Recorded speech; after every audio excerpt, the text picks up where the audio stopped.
We're going to go to Patrick Fitzgerald now. Well, some conservative commentators have turned on him, even though he is in the middle of investigating Rod Blagojevich, who's a Democratic governor of Illinois. In fact, they're almost defending Blagojevich in some of their comments. I found this to be curious. We're going to share them with you first, and then I'll explain why they're doing it. We start with Britt Hume of Fox News Channel talking with Juan Williams first. Here you go. If this is to have any meaning, any substance in terms of government efficacy and ethics, you can't have Roland Burris and this man under this taint making this appointment. So why is it that he's thought to be under a taint?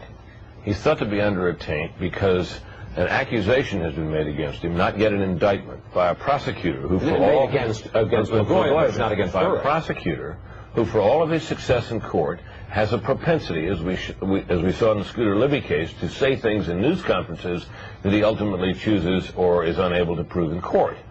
That is all we have. So now they're almost defending Blagojevich and attacking Fitzgerald. Curious. That was on Fox News Sunday. Joe Scarborough, of course, as all conservative hosts do, picks up the baton and continues with this same talking point on MSNBC. Let's watch that. The thing is, we've been hearing for a couple of years that this Fitzgerald guy is Elliot Ness. He's going to shoot him down. If you look at the Valerie Plame investigation, a lot of smoke. I mean, so much smoke we couldn't breathe for a couple of years. No fire.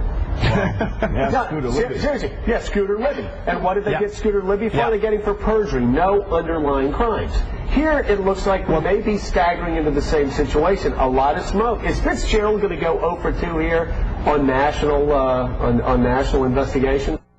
So why the seeming defense of a corrupt Democratic governor and questioning his prosecutor, Fitzgerald? Well, first of all, of course, they still remain bitter about the Valerie Plame investigation. Scarborough is 100% wrong there when he says there was smoke but no fire. Scooter Libby was, of course, convicted on perjury and obstruction of justice. Obstruction of justice is what prevented convicting all of them on the underlying crime in the first place. For example, he lied and protected Dick Cheney, who ordered the leak in the first place. So now you couldn't get Cheney because Scooter Libby lied about it. But hey, look at that.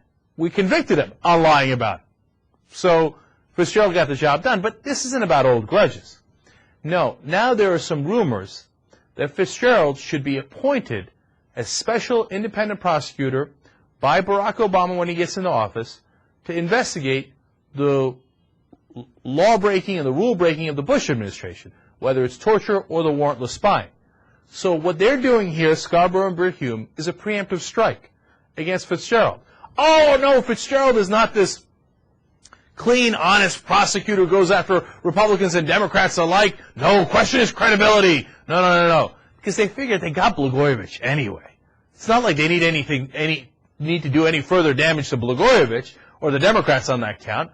Let's throw Fitzgerald under the bus so they can't say, here's a clean guy who's investigated Republicans and Democrats to investigate Bush's crime breaking. Because they know Fitzgerald is a clean guy. He would do a real investigation, and he would uncover what we already know, which is already, the media has already uncovered, and Dick Cheney has already admitted to in public, the law breaking, including the ordering of torture and waterboarding, and the warrantless wiretapping, which is illegal.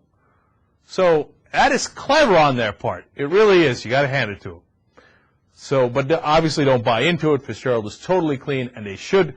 And he's doing a good job of going after Blagojevich, and the Democrats doing a rare smart strategy here, where they're burying Blagojevich and the man he appointed, Roland Burris. They don't want to accept him into the Senate before the Republicans get a chance to. So now they've played that portion of it smart, the Democrats have, because it looks like they're the ones that want to clean up corruption rather than being the cause of the corruption. And now Republicans are almost defending Burris as he goes into the Senate because they want to blame the Democrats for it. But it looks like the Republicans are once again protecting corruption. So a rare political bungle, in my mind, from the Republicans. I think the Democrats outplayed them on this, which doesn't happen often.